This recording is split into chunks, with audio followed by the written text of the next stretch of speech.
La semaine dernière, dans la santé au-delà des mots. Mais est-ce que ça impose un certain niveau d'excellence à l'hôpital, le fait d'être perçu dans l'image publique comme un expert? Puis, est-ce que ça nous oblige à être toujours fin, ne jamais hausser le ton, ne jamais se choquer? Je ne sais pas si tu vois un peu l'image là, du Ouais, médecin parfait, là, tant auprès des collègues personnels que des patients. On ouais, perd parfois patience. Tu sais, on est humain, donc... c'est- c'est- c'est une bonne question. Honnêtement, je pense que je suis quand même quelqu'un qui a un assez bon caractère, bien que j'ai une tête dure. Puis, en général, je travaille très fort pour quand je pense qu'une idée est bonne pour la faire aboutir. Ce qui peut être dérangeant puis gossant par moment pour d'autres. Tu sais, j'ai toujours aimé faire beaucoup de choses. Mais je pense que dans mes relations quotidiennes avec les patients, tout ça, c'est pas très éloigné les deux. Tu sais, j'ai fait quand même pas mal de TV. Tu sais, j'ai animé une émission. On a fait 325 épisodes là, des docteurs entre 2010 et 2013, avec ta collègue Chantal Guimond, d'ailleurs, qui Mhm. était là-dedans.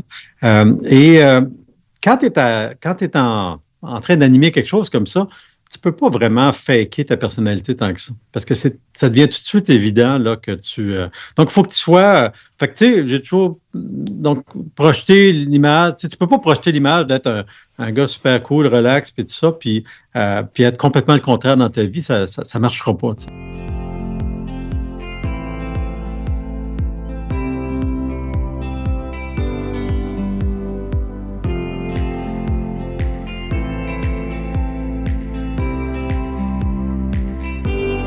Bienvenue à La santé au-delà des mots. Un rendez-vous avec des gens passionnés du réseau de la santé. Jean-Pierre Gagné, lui-même médecin, vous fera partager sa passion pour le domaine et vous fera découvrir une foule d'invités et d'acteurs clés du réseau. Voici votre animateur, le docteur Jean-Pierre Gagné. Bonne écoute. Je reçois, pour la deuxième partie de notre entrevue, Dr Alain Vadeboncoeur, médecin urgentologue à l'Institut de cardiologie de Montréal. Dr Vadeboncoeur est probablement le médecin québécois le plus connu dans la sphère médiatique québécoise. Vulgarisateur scientifique, auteur, animateur, conférencier, mon invité porte tous ses titres avec compétence et justesse.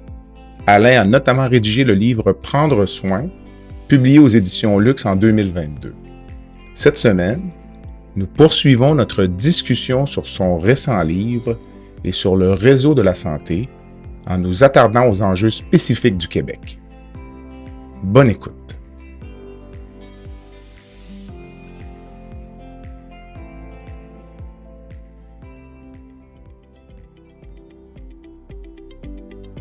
Je prends un court moment pour remercier les commanditaires qui rendent possible la diffusion du balado La santé au-delà des mots.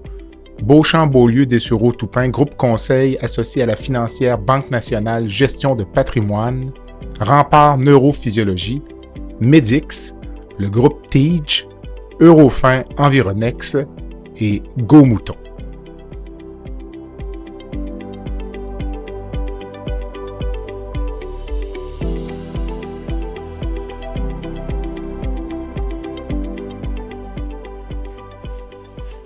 Ben, je sais pas si... ce que j'ai lu beaucoup récemment, c'est Claude Castonguay. Ouais. La Révolution tranquille. Puis je me demande si on ne surfe pas au Québec sur cette espèce d'euphorie. J'étais trop jeune, puis toi aussi d'ailleurs, mais l'euphorie de la Clairement. Révolution tranquille. Puis Ouais. Le Québec était extraordinaire dans les années 60, 70. Puis je me demande jusqu'à quel point on n'est pas encore là-dessus à se dire combien, comme m'avait dit un de mes invités dans le passé, il dit quand tu es bon, puis les gens te le disent, c'est correct, mais si tu te le dis toi-même, c'est pas normal. Je me demande si ça fait pas trop longtemps qu'on se dit entre nous qu'on est bon, alors qu'on est peut-être un peu moins bon qu'on le pense. L'exemple près de moi, c'est l'hôpital universitaire qui est en train d'être construit à Québec. Ouais. Moi, quand je suis revenu de Drummondville, parce que j'ai commencé ma carrière là-bas, quand je suis arrivé à Québec Mhm. en 2005, on commençait à parler j'avais fait des recherches, on commençait à parler d'un nouveau centre hospitalier.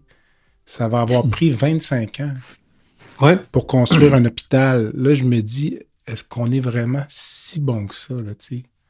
Je suis pas sûr que. Tu comprends? Ouais. Ouais, 25 mais je ans. suis pas sûr qu'il y a tant de gens qui se pensent, en tout cas par rapport au système de santé, j'ai l'impression que les gens sont conscients des difficultés, les vivent. La population en est clairement consciente. Peut-être ce qui manque un peu dans la population, je dirais que c'est l'indignation. Hmm. Et accepter d'attendre 24 heures Tout à avant de fait. voir un médecin dans une urgence et ne pas se révolter. Je suis pas sûr que dans d'autres, mettons la France, qui sont toujours descendus dans la rue, là, Oui. je suis pas sûr que ça aurait passé tant que ça. Puis ça, j'ai l'impression que c'est peut-être un caractère historique. On a été quand même, malgré tout, on vient de loin. Il y a quand même eu des réalités sociologiques, politiques au Québec qui étaient assez spécifiques. Là, avant les années 60, la Révolution tranquille, c'était quand même un gros changement par rapport à ce qui se passait avant, Tout à fait. avec le poids du clergé, la ruralité. C'est un univers quand même un peu particulier, un peu à part du reste. Mm-hmm. Il y a sûrement des éléments comme ça. Dans la Révolution tranquille, moi, mon père a été pas mal au cœur de plusieurs choses pendant la Révolution tranquille.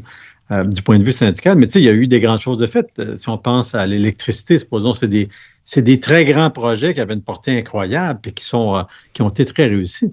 Pour ce qui est de la santé, c'est sûr que ça a été des changements majeurs, mais il faut quand même comprendre qu'on était en retard sur les autres provinces canadiennes. Là. Mm-hmm. On a l'impression que, quand je reviens aux assurances, la couverture publique de la santé, c'est quand même, ça s'est passé, là, je ne veux pas me tromper dans les dates, là. Il me semble que c'était 47 en Saskatchewan, si je ne me trompe pas. Là. En tout cas, c'est au moins 10 ans avant. Et on n'était pas à l'avant-garde. Là. On a eu des gens qui ont eu des idées exceptionnelles, comme, je sais pas moi, le réseau des CLSC, c'était une idée formidable, mais peut-être qui n'arriverait pas parce que les médecins n'embarqueraient pas tout simplement, puis que c'était une idée qui n'a pas trouvé, si on veut, son terrain non plus.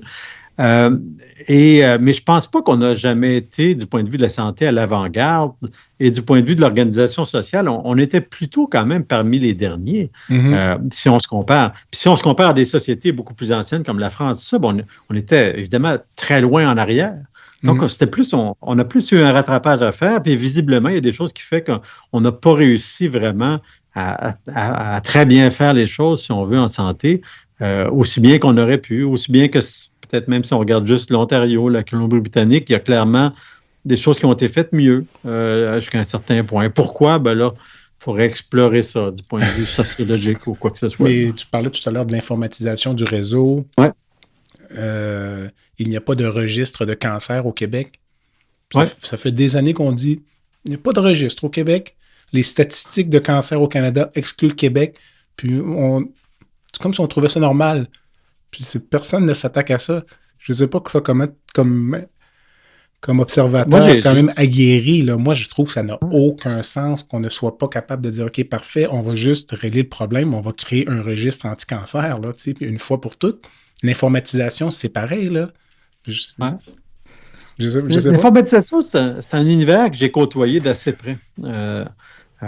J'ai participé moi-même au développement de systèmes informatiques pour les urgences, là, un système en particulier. C'est quelque chose que je me suis intéressé. C'est des gros défis à développer des systèmes informatiques. Je ne l'ai pas fait à une immense échelle, mais j'ai quand même participé au développement d'un système qui est dans une quarantaine d'urgences aujourd'hui. Là.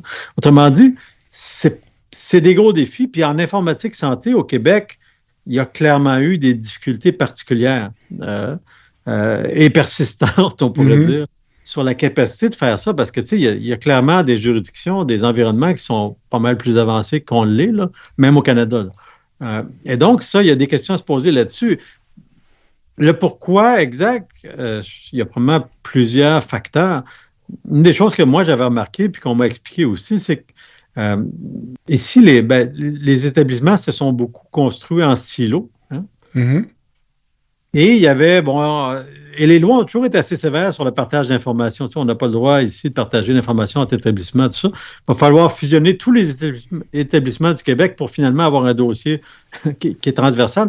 Alors qu'en Ontario, déjà, ça fait assez longtemps qu'ils sont capables d'avoir une vision plus globale parce qu'ils ont des identifiants, sont capables de suivre des patients dans les systèmes un peu mieux, en tout cas. Donc, il y a eu des faiblesses importantes. Il y a eu beaucoup de développement en silo.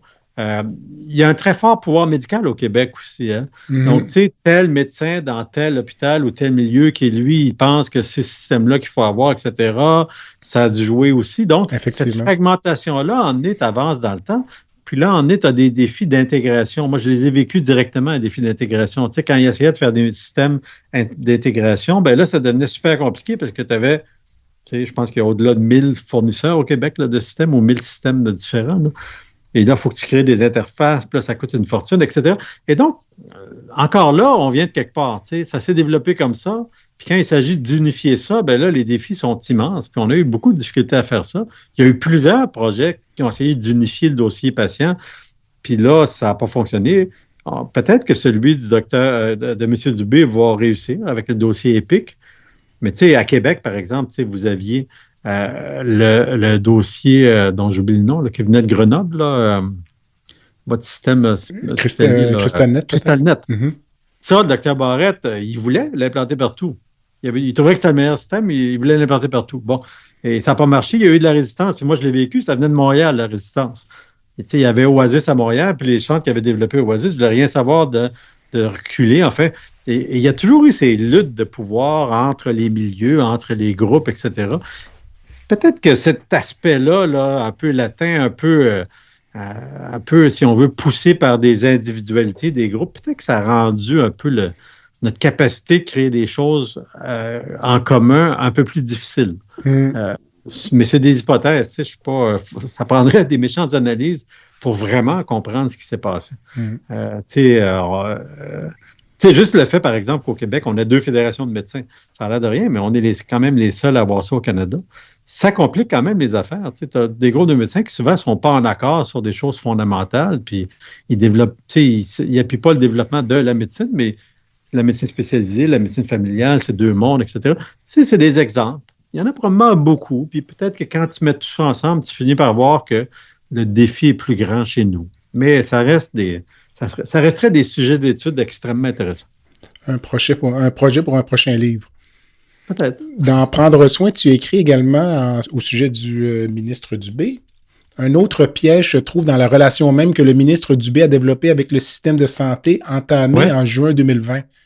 Même s'il est convaincant et paraît convaincu de pouvoir changer les choses, il connaît, à mon avis, moins le système de santé qu'il ne le pense en raison du contexte inhabituel de la pandémie. Alors, as-tu l'impression qu'actuellement, le ministre Dubé est en lendemain de veille, puis commence à trouver que ça coule de partout? Je le regardais en entrevue, en conférence de presse hier avec... Oui, je l'ai vu. Donc, ça avait l'air difficile, là. Je pense qu'il constate ce que tout le monde constate, qu'il y a des grandes difficultés. Quand j'ai écrit ça, je me disais, puis ça, personne ne l'avait vraiment soulevé. Le ministre Dubé est arrivé, il a été nommé ministre de la Santé au début de la pandémie, tu sais, quand ça allait mal. Puis le système était en crise, mais il y avait une crise vraiment, là, une crise externe là, qui s'abattait là-dessus. Moi, j'ai vécu une couple de crises dans ma vie. Par exemple, la crise du verglas. J'étais en Montérégie à ce moment-là et j'ai été sur la cellule de crise du verglas. Donc, avec d'autres gens qui faisaient des choses. Et c'est clair que pendant une crise, le fonctionnement des systèmes est complètement différent. Puis je prenais toujours l'exemple du verglas. On avait une idée, elle semblait bonne. On prenait un téléphone, on dit ça nous prend 8 génératrices demain. Puis c'est OK, êtes-vous capable de livrer ça? Parfait, on passe au point suivant. Ça, c'est un fonctionnement de crise, là. Donc, en arrivant dans un réseau en fonctionnement de crise où beaucoup de règles avaient été suspendues, notamment des règles de syndicales, j'ai l'impression que ça a pu lui donner... il a appris, en fait, parce que les ministres de la Santé doivent apprendre le réseau.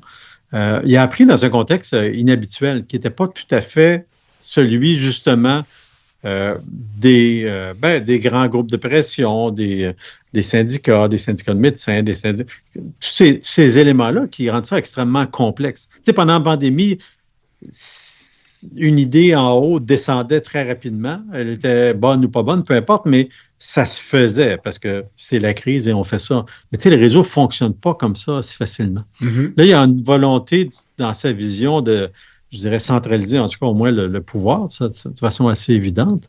Est-ce que le réseau, avec sa complexité, avec tout ça, est-ce que c'est la meilleure façon de faire avancer quelque chose d'aussi complexe qu'un réseau de la santé? Honnêtement, je ne le sais pas, mais beaucoup de gens disent que les bons systèmes de santé, il y a beaucoup de latitude donnée aux lieux de proximité, aux lieux de dispensation de soins, aux organisations qui sont sur le terrain, et ça doit vivre là. Et je me suis dit que peut-être qu'il y avait eu un certain biais dans sa formation comme ministre par rapport à ce qu'était le réseau de la santé. Et c'est vrai que, et c'est pas parce que tu veux quelque chose que ça va arriver, parce que peut-être que tu n'auras pas le personnel pour le faire non plus. Et peut-être que s'il y a des gros changements, comme est le projet de loi 15, bien, ça va peut-être amener beaucoup de difficultés parce qu'il faut digérer tout ça, etc. Mhm. J'ai simplement soulevé ça comme idée, comme hypothèse à la fin de mon livre, parce qu'il me semblait que c'était... Je pense que le ministre Dubé, de ce qu'on m'a décrit, est quelqu'un quand même de très à l'écoute, de brillant. Je pense que c'est un bon ministre de la Santé, là, puis il communique bien. Mais il est quand même pas arrivé dans un réseau normal. Et le réseau, actuellement, a les deux genoux à terre. Là, je pense qu'on peut le dire comme ça. Non? Mais penses-tu qu'il est déconnecté du terrain ou... Ben, de ce qu'on me dit, non, je pense pas. Je pense que c'est quelqu'un que... Puis là, c'est des... Je veux dire, je peux pas le jurer, là, mais il y a plein de gens qui m'ont dit que c'est quelqu'un qui allait rencontrer les gens, qui était à l'écoute, qui parlait et qui comprenait bien les enjeux. En tout cas, on me l'a décrit comme ça. Moi, j'ai pas eu vraiment de communication, de contact avec lui. On me l'a décrit comme ça. Donc, je sais pas. C'est clairement quelqu'un qui a une vision, par contre. Est-ce que cette vision-là est en accord avec ce qui doit être fait de mieux pour que le système évolue bien? Ben ça, c'est une autre question qui probablement n'a pas vraiment de réponse, mais aura une réponse dans 10 ans, peut-être. On pourrait s'entendre pour dire que c'est la gestion politique qui a amené le réseau où est-ce qu'il est aujourd'hui. Est-ce que tu serais d'accord avec cette affirmation-là ou ce n'est pas un piège? Ben, en fait, c'est une question intéressante parce qu'on dit souvent qu'il y a trop de politique dans le système de santé. D'ailleurs, Castonguay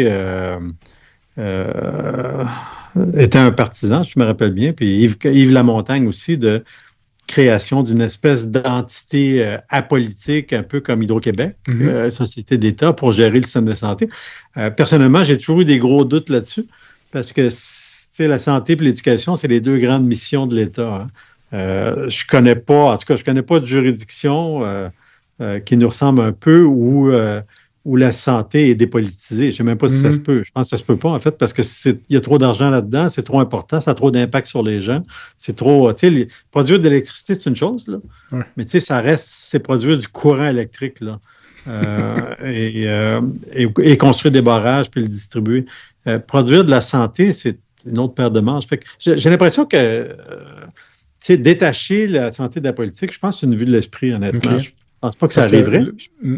Parce que là où je voulais en venir, c'est que si c'est la politique qui nous a amenés au bord du gouffre, comment penser que c'est la politique qui va nous en éloigner? Ça m'apparaît impossible.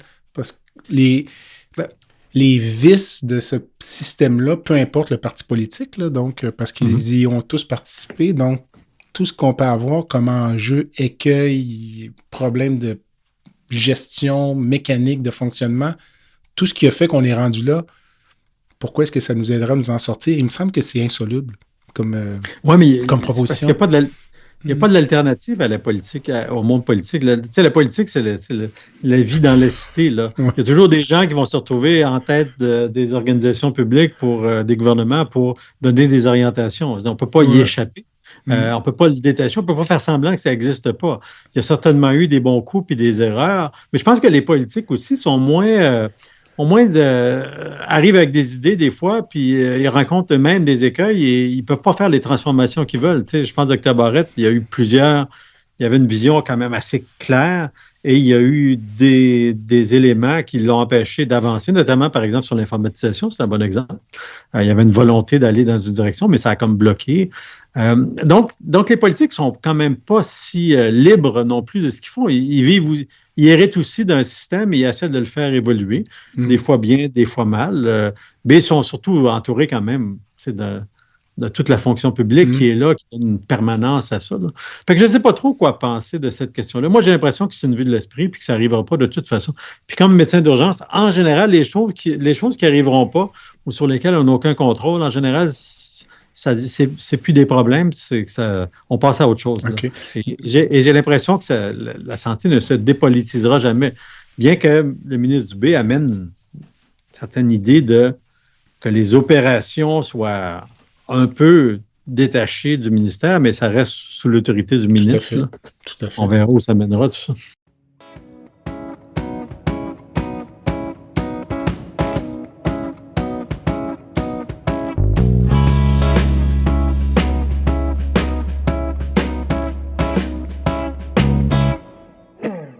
Rempart Neurophysiologie est une entreprise spécialisée dans l'octroi de services neurologiques tels que le monitorage neurophysiologique péropératoire.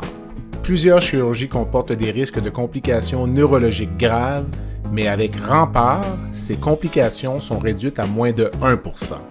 Rempart est votre ange gardien en salle d'opération. Rempart, c'est aussi des services volants en électrophysiologie médicale. Pour les besoins particuliers de votre hôpital, votre clinique ou votre centre de soins, contactez Rempart Neurophysiologie à info@rempartneuro.ca. C'est à info@rempartneuro.ca. On verrait mal un gouvernement provincial comme celui du Québec laisser aller 50% de son portefeuille. Non, la légitimité politique, il me semble, ça serait... Ouais. Fait que, tu sais, c'est une idée, mais je ne suis pas sûr que c'est une idée qui est viable. Oui, je comprends. Dis-moi, toi qui as fait des mathématiques et qui aimes les mathématiques, as-tu l'impression que parfois dans le réseau de la santé, les gens ont l'impression trop souvent qu'en faisant une action, qu'un intrant va amener un extrant, puis on s'attend à un résultat en fonction d'une activité particulière? Alors que moi, j'ai tendance à voir un peu le système de santé plus comme une entité vivante qui s'adapte au changement, qui est peut-être même à certains égards réfractaire au changement. Donc, quel modèle favorises-tu, toi, donc? Écoute, c'est une question complexe que tu poses là. J'ai plutôt tendance à voir le système, pour l'avoir vécu de l'intérieur, comme une entité vivante qui trouve des solutions à des problèmes. Et je pense que les bons coups que j'ai vus dans ma vie, auxquels j'ai pu participer par moments, en général, c'est parce que les bonnes personnes se sont assises aux tables avec souvent beaucoup d'expertises différentes là, et beaucoup de gens du terrain ont amené des idées, puis que ces idées-là ont pu être portées dans les organisations. Moi, c'est ce que j'ai vécu, en tout cas. On a refait, supposons, tout l'hôpital, mais pas partie de l'hôpital, mais notamment l'urgence chez nous. C'est magnifique le résultat, mais c'est parce que ça a été porté. C'est des idées qui sont venues du terrain et qu'on a réussi à amener dans l'organisation, puis à convaincre les gens qu'il fallait aller vers ce type d'organisation physique-là, par exemple. Donc, c'est porté beaucoup par le savoir des gens. Moi, j'ai plutôt tendance à voir les organisations comme ça. C'est sûr que, puis ça, ce à quoi tu réfères, un intrant, quelque chose qui se passe, puis un extrant, c'est beaucoup de la gestion qui est apparue, dans les années 80-90 sur ce qu'ils ont appelé un peu la nouvelle gestion publique, là, gérer selon des indicateurs, par exemple. Puis là-dessus, j'ai quand même moi, j'ai travaillé pas mal avec les données. Je pense que c'est très difficile de faire quoi que ce soit puis de convaincre qui que ce soit si tu n'as pas les bonnes données et si tu t'appuies pas sur des faits mesurables. Et donc, il y a ça aussi, je pense. Et pour faire bouger les choses, il faut que tu comprennes dans quoi tu es. Et ça se base beaucoup sur des données, sur des faits. La difficulté qu'on a, c'est que souvent, au Québec, les données auxquelles on a accès sont imparfaites, incomplètes, très difficiles d'accès. Il n'y a pas beaucoup de continuité, il n'y a pas beaucoup de capacité de voir l'ensemble. Ça, c'est le genre de non-développement informatique qui a fait en sorte qu'on est faible un petit peu là-dedans. Donc, ça prend un travail précis pour amener un fait, puis là, mais quand tu veux le réévaluer, coudonc, l'informaticien est parti, puis ils ne savent plus comment faire ça. Ça, je l'ai vécu, on l'a beaucoup vécu aussi. Donc, je pense qu'on est mal outillés et on devrait l'être beaucoup mieux pour être capable au moins de comprendre la réalité des choses. Donc, je pense que le modèle... je pense que Dr. Barrett voulait un peu faire ça, amener un modèle où on voit tout, on comprend tout, et on peut faire des changements qui amènent un résultat. Le problème, c'est qu'on n'a pas encore les outils pour faire ça correctement. Et souvent, on se casse le nez là-dessus. Et je ne crois pas beaucoup, justement, aux gestionnaires qui arrivent, ils disent on va faire ça, mais que les données sont un peu molles, puis il n'y a pas vraiment de vision terrain, puis on va aboutir là. Ça, j'en ai vu pas mal, où les gestionnaires étaient un peu déconnectés de la réalité, ou en fait, n'utilisaient pas bien les éléments de la réalité pour avancer. Tu parlais tout à l'heure de l'enjeu des 2 fédérations au Québec. Ouais. Globalement, là, au risque de te faire lancer des tomates, trouves-tu que les médecins, globalement, sont des bons citoyens corporatifs par rapport au système de santé où, règle générale, on nuit, disons? Parce qu'on n'est jamais très loin des réformes, même si les réformes ne nous touchent pas toujours, on est toujours impliqués, plus souvent qu'autrement, on s'oppose. pas toujours pour les bonnes raisons. Finalement, après, puis moi, ça fait quand même 26 ans que je fais ça, puis à toutes les réformes, on dit c'est fini, je veux dire, puis finalement, on survit pareil, tu sais, puis on continue à travailler, puis à être heureux. C'est comme si on s'opposait pour s'opposer, parfois, je sais pas, la vision que tu peux avoir. Moi, j'ai été président d'une association de la FMSQ, donc je connais la machine de l'intérieur. De l'intérieur, aussi. Oui. J'ai vu à la fois sa force, des fois utilisée, de façon questionnable. J'ai vu ses excès aussi. Mais tu sais, je pense que la profession médicale, d'abord, tu sais, mon grand-père était médecin, moi, dans un village. Il était en Ontario, lui, mais à cette époque-là, tu sais, il y avait 3 notables dans le village. Il y avait le curé, il y avait le médecin, puis il y avait l'avocat. Ouais, c'était pas mal ça. Donc, je pense qu'au Québec, le médecin notable qui a un poids un peu, je dirais, démesuré, ou en fait très grand, si on veut, dans l'organisation de la société, est encore présent. Tu sais, le fait, par exemple, que puis ça, on peut se comparer à bien des systèmes où c'est différent, mais tu sais, le paiement à l'acte, par exemple, qui est un peu un résidu du temps où mon grand-père demandait à la voisine, quand elle soignait son mari, une douzaine d'œufs parce qu'elle n'avait pas d'argent, c'était la crise. Là. Je veux dire, c'est resté un peu ça. Le fait que donc ça, le fait qu'on soit un peu à part, on n'est pas vraiment des employés de l'hôpital. On est à part, on a des privilèges, mais c'est un pouvoir parallèle un peu. Dans la société, ces fédérations-là qui ont quand même beaucoup de place, qui négocient des gros enjeux, qui s'occupent de l'organisation, mais qui ne sont pas nécessairement redevables tant que ça au système. Tu sais, c'est clair que le médecin a gardé une prépondérance qui, je pense, est assez forte au Québec. Je dirais que dans bien des cas, c'est les médecins qui défendent beaucoup les patients face à des organisations qui, des fois, sont insensibles. Puis ça, je l'ai vécu abondamment. Et dans d'autres cas, c'est quand même...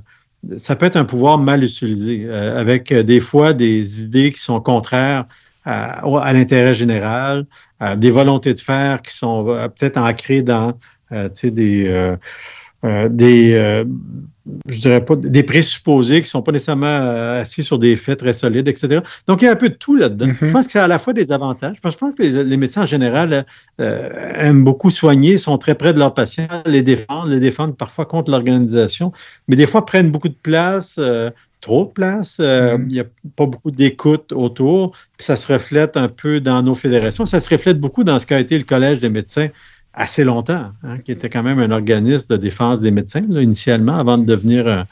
avec Augustin Roy, je ne sais pas si tu l'as connu, oui, un peu. Ben, je l'ai connu, j'étais adolescent, j'en entendais parler parce que mes frères aînés sont médecins, donc on entendait parler d'Augustin. Là, c'est une autre époque. Une autre époque, mais qui reflète quand même, c'est un docteur qui défendait les docteurs. Là. Pas mal. Et c'est une personnalité publique. Moi, je l'ai connu. C'était un gars brillant là, qui avait beaucoup d'initiatives. Mais il reste que c'est un peu à l'image de ça. Et je pense qu'on est quand même resté un peu là-dedans, dans ce rôle du médecin, qui est toujours un petit peu parallèle, toujours un petit peu différent des autres, qui se voit comme différent, comme le gardien du système, et qui fait plein de bons coups. Je pense qu'il y a beaucoup de choses très positives qui se passent, mais des fois, ça peut être nuisible. Ça, je l'ai vu aussi abondamment. Et socialement, je ne suis pas complètement sûr que tout ce que les médecins font, c'est dans l'intérêt de la société. Là. Il y a quand même beaucoup d'actions et de décisions qui sont dans leurs propres intérêts. Là. Puis je veux dire, on n'est pas les seuls, là, tout le monde fait ça, mais on a quand même beaucoup de pouvoir. Je l'ai vu quand même sur 30 ans, là, assez souvent. Le podcast La santé au-delà des mots est une présentation du groupe conseil Beauchamp, Beaulieu, Dessureau, Toupin de la financière Banque nationale Gestion de patrimoine. Comme nous croyons que la santé financière fait partie de la santé globale, nous sommes heureux de nous joindre au Dr Jean-Pierre Gagné pour vous souhaiter une bonne saison de La santé au-delà des mots.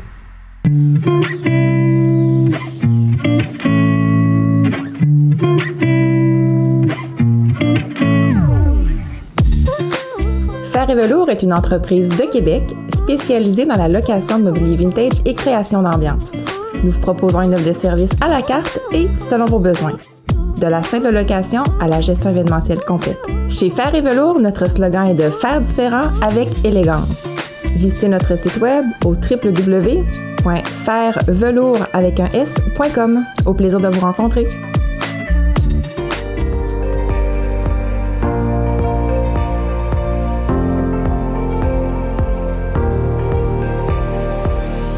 Vous avez des commentaires ou un sujet à nous proposer ou même faire partie de nos invités, visitez le site web de notre balado à www.baladosanté.ca ou sur notre page Facebook de la santé au-delà des mots. J'aimerais t'entendre quelques minutes sur le privé en santé. Je crois savoir que tu es plutôt contre. En même temps, tu parles des bons côtés du privé dans ton bouquin en parlant de la clinique Duval.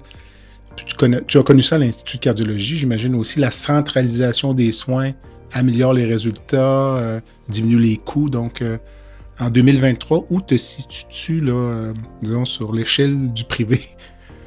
Mais en fait, je ne suis pas sûr que dans mon livre, je parle des bons coups du privé. Disons que tu citais Dr Duval qui, lui, citait les avantages, disons, de son modèle. Oui, mais si tu te rappelles, Dr Duval, je l'ai rencontré à l'occasion d'une conférence, en fait, ça fait probablement 15 ans, je ne me rappelle pas exactement. Et j'avais jasé avec parce que ça m'intriguait, parce que, tu sais, c'est quand même... toi, tu es orthopédiste, donc c'est la... Chirurgien général, moi. Tu es chirurgien général? Oui. Parce que tu parlais de fracture de hanche tantôt. Ah, c'est parce que c'est un exemple que j'avais en tête, là, tout simplement. Donc, Dr Duval, quand il a fait sa clinique, son premier modèle, c'était de créer une clinique publique d'orthopédie. Donc, publique, là, d'appartenance publique, mais spécialisée, avec concentration de l'expertise, des soins, donc des orthopédistes, etc. Parce que lui, il croyait beaucoup, puis je pense que c'est un modèle qui existait déjà, si je ne me trompe pas, là, à Vancouver, mais disons, une concentration de l'expertise pour faire mieux les choses. Puis ça, on le sait, en médecine, c'est universel, là. Quand tu concentres l'expertise, quand tu fais du volume, tu deviens meilleur, puis tu peux améliorer les choses, etc. Et lui, il croyait beaucoup à ça, puis il a été bloqué, en fait. Il voulait s'installer de mémoire dans le Queen Elizabeth, qui avait été vendu, là, oui, dont le réseau s'était débarrassé. Et il a été bloqué par les instances publiques. Et ce qu'il m'a expliqué, c'est que lui, c'est pas le privé qui l'intéressait, c'était la concentration de l'expertise. Et il ne pouvait pas le faire. Et il trouvait que ça n'avait pas de bon sens qu'un orthopédiste, comme toi, par exemple, comme chirurgien général, n'opère qu'une journée par semaine, puis ne puisse pas, si on veut, faire ce pourquoi il a été formé, ce qu'il aime le plus, puis ce en quoi il est très, très bon. Puis c'est là qu'il a dit, moi, je vais le faire sur un modèle privé. Donc, il a été un innovateur là-dedans. Puis, il l'a fait. Mais son but, c'était pas ça. Moi, j'ai un peu de difficulté. En fait, j'ai quand même passé plusieurs années à réfléchir avec des gens qui étaient encore là beaucoup plus ferrés que moi dans cette question-là, sur la question de la place du privé, ses impacts, etc. Puis, dans les années 2008-2014, où j'étais très impliqué dans Médecins québécois pour le régime public, que j'ai fondé, en fait, cofondé avec d'autres, puis j'ai fini par présider. Il y avait beaucoup d'enjeux du privé qui étaient là. Il y avait les PPP, il y avait le ticket modérateur, il y avait des frais accessoires, il y avait énormément de choses. C'est comme si tous les fronts étaient ouverts en même temps. Et il y avait beaucoup de menaces, je pense, à l'intégrité du système public. Et je veux dire, c'est pas moi qui le dis, là, tous les grands systèmes de santé avec une bonne qualité, une bonne accessibilité, sont essentiellement à financement public, à 80-85 % en Europe, plus qu'ici, en fait. Même aux États-Unis, le financement public, c'est 50 %. Souvent, on l'oublie, là, mais c'est énorme.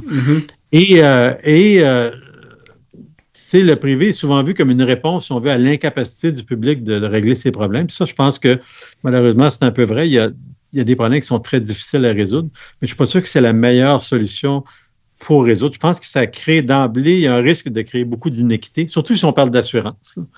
Si on parle de prestations, on peut se dire que pendant la pandémie, c'est clair que les cliniques privées qui n'ont pas été affectées par la pandémie pouvaient continuer à fonctionner puis ont probablement sauvé beaucoup de vies parce qu'ils ont été capables d'opérer du monde à temps là, pour des opérations pas trop lourdes, là, peu importe la discipline, en chirurgie générale, en orthopédie ou autre. Donc, tu sais, ça, c'est comme soupape. Je pense qu'avec financement public, je n'ai pas tant de problèmes que ça. Quand je vois la première ligne privée, ça, j'ai énormément de difficultés avec ça. Là. Je pense que ça, c'est de l'iniquité pure là, quand tu rentres dans le paiement pour l'accès. Mais en même temps, les gens ont un problème d'accès. Fait que c'est quoi la solution? Il faut clairement régler le problème d'accès. Fait que ça dépend de quoi on parle. Mais en général, je pense qu'il y a beaucoup plus de risques que d'avantages, sauf peut-être dans des niches assez particulières comme soupape dans la prestation. Mais clairement pas dans le financement. En tout cas, je ne le vois pas comme ça. Mais des inéquités, je veux dire, il y en a en éducation, il y en a dans toutes les sphères de notre fonctionnement en société, l'habitation, le logement, l'alimentation. Ouais. Puis on se dirait que c'est comme si la santé, c'était une religion, ça a remplacé l'Église. Puis ça, on se dit, non, tu sais, ça, on veut pas.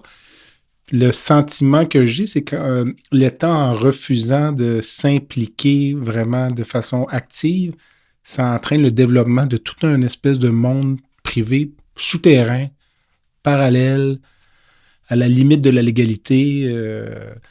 Donc, puis peut-être que finalement, on va y arriver, mais on va arriver en bout de ligne. Puis encore une fois, le Québec va dire, nous autres, le système privé au Québec, là, c'est mal organisé, c'est mal géré.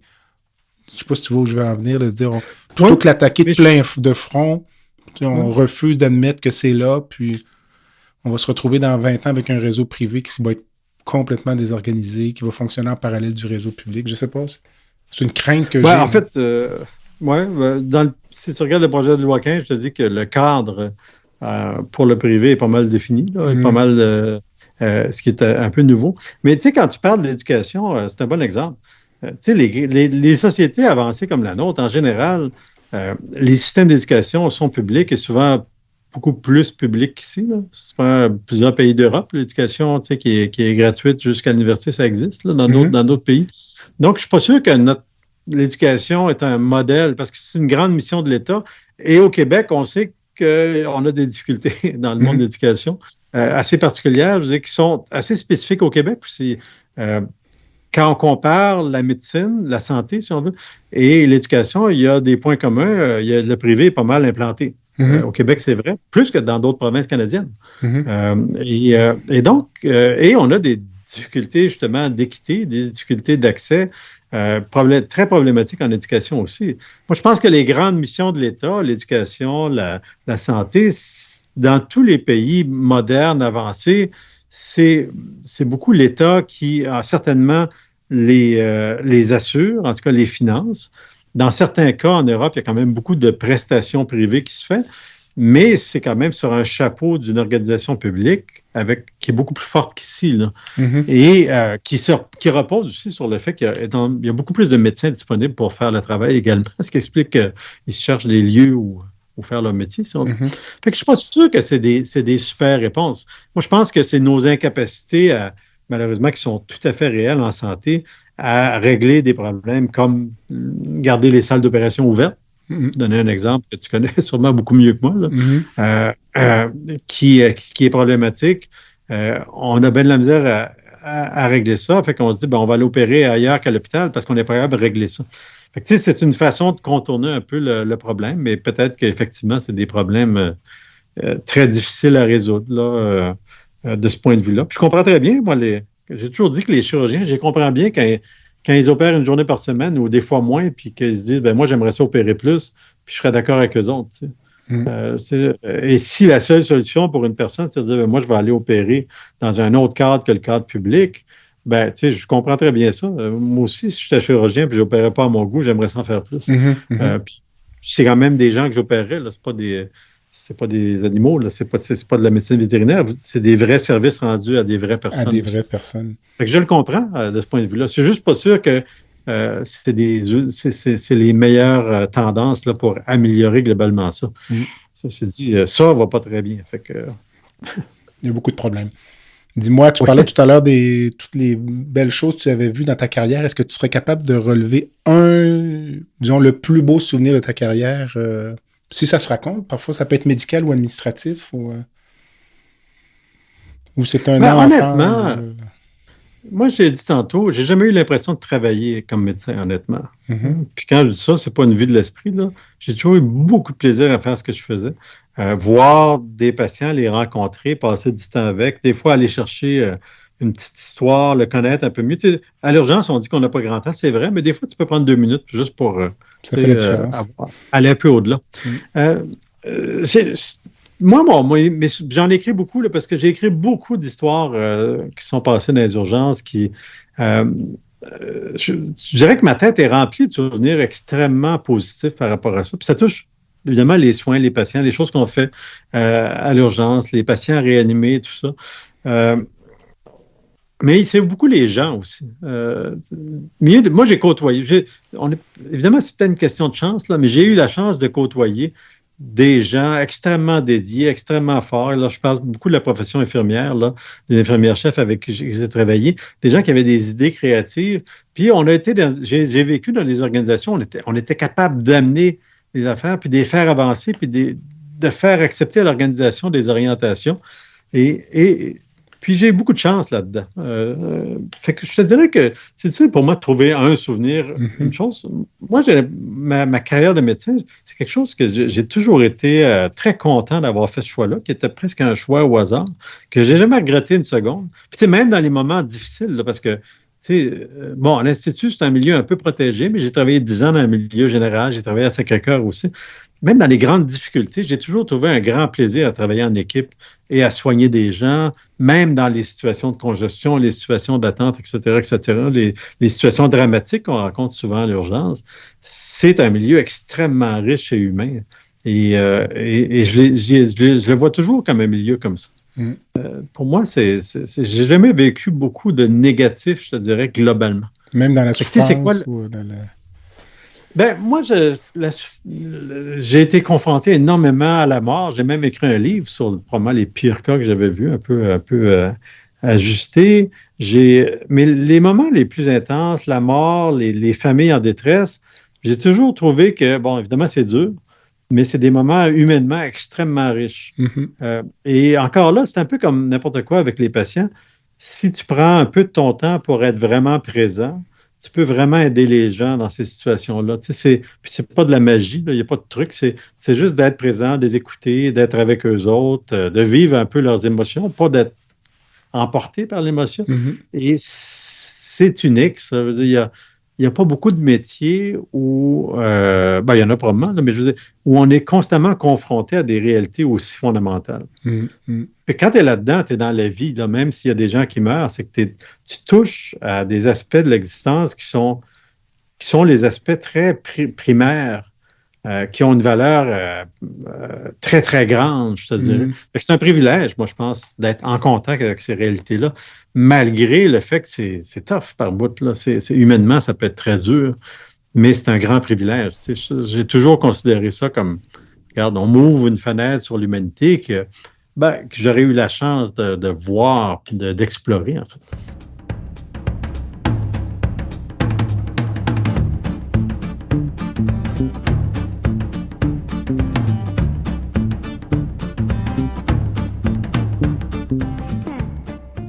Medix simplifie la facturation médicale des médecins spécialistes, anesthésiologistes, internistes, pneumologues et bientôt les chirurgiens.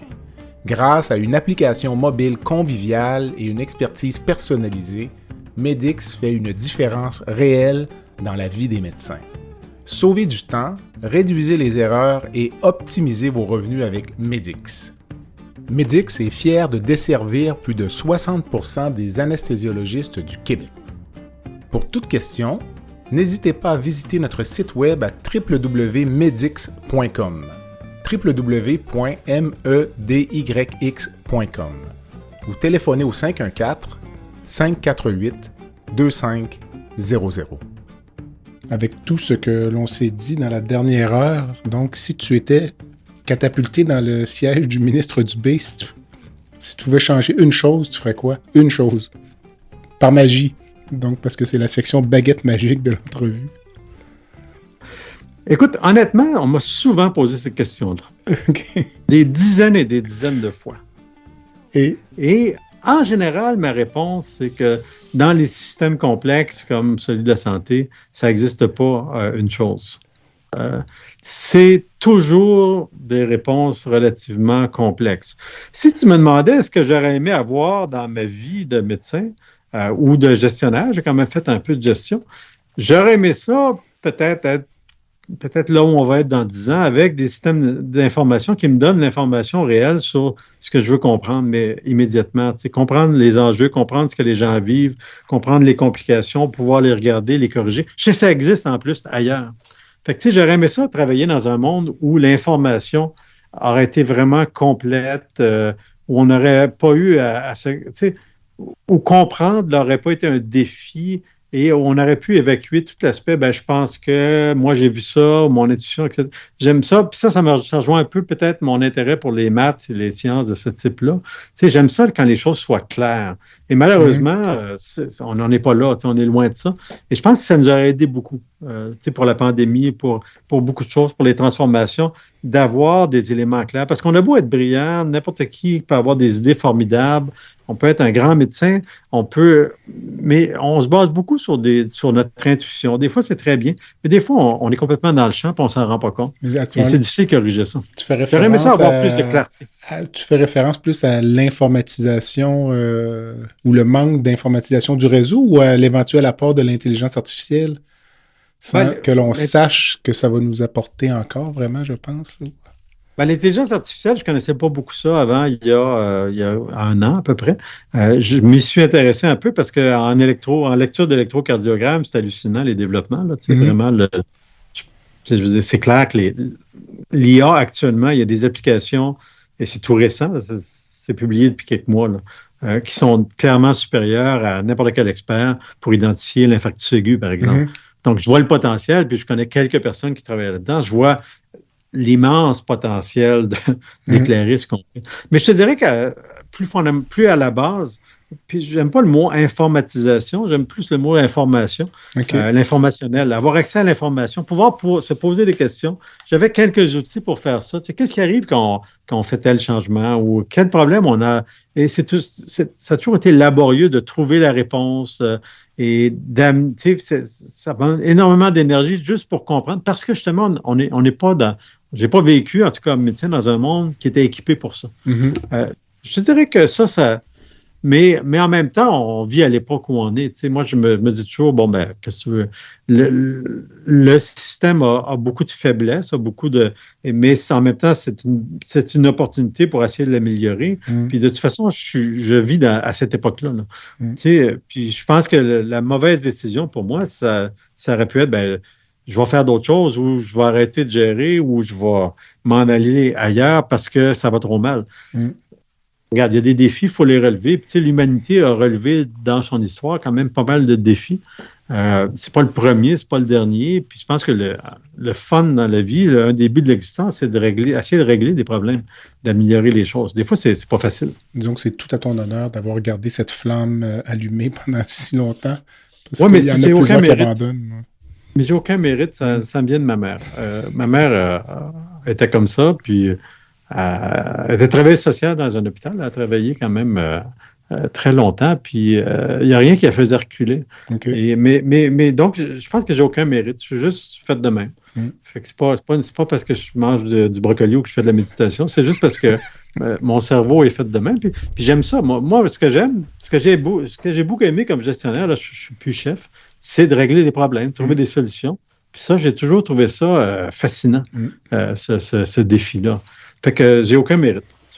Dis-moi, on approche la fin. Si tu pouvais rencontrer une personne dans le monde, vivante ou décédée? Je pense que ce serait Beethoven, honnêtement. Bien qu'il avait très mauvais caractère. Pour quelle raison? J'aime beaucoup la musique. Et je suis un peu maniaque, en fait. J'ai eu différentes phases dans ma vie où j'ai écouté différents styles de musique. Et pendant la pandémie, quand ça a commencé, c'était une période rough, là, quand même, pour tout le monde. Et je me suis mis à écouter, depuis une quinzaine d'années, j'écoute à peu près exclusivement de la musique classique, là. Disons que j'ai eu des phases, de toutes les phases possibles, mais je me suis mis à écouter les sonates de Beethoven pendant la pandémie. Puis je suis assez maniaque. Il y en a 32, puis je pense qu'il y a à peu près 113 mouvements. Fait que mon but, c'était de les connaître par cœur d'un bout à l'autre. Fait que pendant 1 an et demi dans ma voiture, puis un peu partout, j'écoutais ça en boucle par tous les interprètes possibles. 1 an et demi, vraiment. Okay. Et j'ai beaucoup trippé à faire ça. Et donc, c'est un compositeur sur lequel j'ai énormément lu pendant la pandémie aussi ou avant. Et c'était probablement, avec Bach, probablement le plus grand compositeur. Mais il avait une personnalité assez difficile. Fait que je ne suis pas sûr que j'aurais aimé le rencontrer, mais j'aurais aimé sûrement assister à un de ses concerts ou à la création de la 9e symphonie, par exemple, qui avait été un triomphe, qui n'avait pas entendu parce qu'évidemment, il était complètement sourd. Il ne savait pas que les gens... ça serait pas pire. Ça. Mais il y en a d'autres. Il y a tellement eu des personnages inouïs dans l'histoire. On reste bien peu de choses par rapport à ces géants-là. Et donc, on pourrait nommer plusieurs noms. Bon choix, ça. Est-ce que tu supportes une fondation en particulier ou une cause? Pas en particulier. Disons que j'ai des gens dans ma famille qui ont des maladies neurologiques, donc c'est sûr que ça en particulier. Disons que j'aime mieux supporter des organismes un peu dans mon environnement immédiat, à Longueuil, supposons, ou un peu plus largement, soit par des dons ou par... c'est à échelle très humaine, je te dirais. Je me suis jamais associé avec une fondation, quelque chose comme ça, ce qui aurait pu arriver, là, mais ça n'a jamais été le cas jusqu'à un certain point. J'aime bien il y a beaucoup de gens qui aident des gens très simples à vivre. Là, nous autres, comme on le fait, on les soigne. Là. Mais il y a beaucoup de gens qui ont fait de la misère, puis c'est autour de nous autres. Là, et je pense que je suis peut-être plus sensible à ça, des fois, qu'aux grands enjeux, mettons, des grandes fondations médicales, là, c'est pour dire quelque chose, là, qui ont des grands donateurs de toute façon, qui ont des gens qui ont des moyens, d'autres moyens. J'ai des gens dans ma famille aussi qui ont travaillé, on a vu entre autres avec des organismes communautaires qui sont très près du terrain. Là. Puis, nous autres, on est quand même privilégiés comme médecins, il faut se le dire. Oui. Aider ce type d'organisme-là, disons que ça m'apporte plus que de faire mon don annuel à la Fondation, supposons. C'est ça. Mais enfin, bien que la Fondation hospitalière aide à accomplir des grandes choses. Dans un hôpital comme le nôtre, c'est vital. C'est essentiel, c'est ça. Oui, absolument. C'est drôle parce que tu parlais justement des causes ou des enjeux communautaires, puis ça fait la lune actuellement avec l'inflation, la hausse du coût des aliments. Puis j'écoutais récemment, le prix moyen du panier d'épicerie annuel pour une famille de 4 personnes, sais-tu combien ça coûte? Non. 16 000 Ouais. Ah non, c'est seulement pour manger. Alors, écoute, j'ai écrit souvent des livres sur la prévention et j'ai écrit souvent des articles, puis dans 2 de mes livres, j'ai parlé de la prévention, de l'alimentation. Puis tu sais, c'est beau, les fruits et les légumes, la diète méditerranéenne, tout ça, c'est formidable. Mais je mets toujours une petite mention, évidemment, si on peut se le payer, là, ça, c'est le défi. Tout à fait. Tu sais, j'ai été acheter des raisins l'autre soir, pas loin d'ici, chez Provigo, tu sais, puis honnêtement, moi, j'achète les aliments qui me tentent, là. Mais tu sais, les 3 paquets de raisins, c'était 10 piastres chaque, là. C'est incroyable. Quand je suis revenu à la maison, j'ai dit à ma femme, ça c'est... Attention, il faut les manger là, avec beaucoup d'attention parce que j'ai 30 piastres de raisins ici. Il faut les savourer à la hauteur de ce que ça mérite, mais je m'imagine très bien que pour des gens qui ne sont pas en moyen, ça doit être assez dur. En fait, ça c'est là. Mais tu sais, fait que des fois, quand je parle de l'alimentation, tout ça, c'est pas toujours facile non plus de réussir ça là, dans le contexte. Puis actuellement, on sait que c'est tough. Là. Exactement. Alors, ça conclut. Alain, merci beaucoup. C'était un grand plaisir. Tu vois, ça passe vite, 1h30. Effectivement, donc au plaisir peut-être. Écoute, je retiens l'invitation. On a à peine effleuré les grands sujets. On va se reprendre au cours des prochaines semaines ou des prochains mois dans ce cas-là. Merci. Ça me fera plaisir, Jean-Pierre. Merci. Au revoir. Voilà ce qui complète le balado de cette semaine. Merci d'avoir été à l'écoute et le Dr Jean-Pierre Gagné vous donne rendez-vous la semaine prochaine pour un autre épisode, La santé au-delà des mots.